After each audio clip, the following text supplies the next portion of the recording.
এইটো চাওক নতুন কনলিং হৈছে আমাৰ তেজপুৰ হাৰিগাঁও। এইটো পঠিয়া চপি ৰাস্তাটো ওলাই যোৱা দহিনা চাইড বাঁ চাইডেও আপোনাৰ ওলাই যোৱা হেৰি ডন বকচ ওচৰত এইটো ৰাস্তাটো আমাৰ ঘৰ পিনে গৈছে। এইটো চিধা চাওক, এইটো নতুনকৈ বহিছে মানুহকেইটা।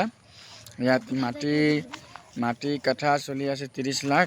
যদি কোনোবা যদি লোৱা যদি এইটো ঘৰৰ বিক্ৰী ঘৰ আছে, এইটো বিক্ৰী হ'ব। আৰু আপোনাৰ যদি লয় এইটো আপোনাৰ নম্বৰত দি দিম, এইটো নম্বৰত দি দিম। এইটো নম্বৰত আপুনি কণ্টেক্ট কৰিব। এইটো ৰাস্তাটো চাই লওক চিধা। এইটো আপোনাৰ তেজপুৰ হাৰিগাঁও পৰে। দাইনা চাইড গ'লে আপোনাৰ পঠিয়া চপৰি ৰাস্তা ওলাই যাব, বাঁয়া চাইড গ'লে ডন বকচ ৰাস্তা ওলাই যাব।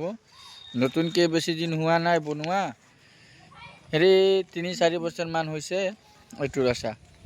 যদি কোনোবা যদি লয় যদি এইটো ঘৰ বিক্ৰী ঘৰ আছে আৰু এইটো ৰাস্তা হয় চাই লওক।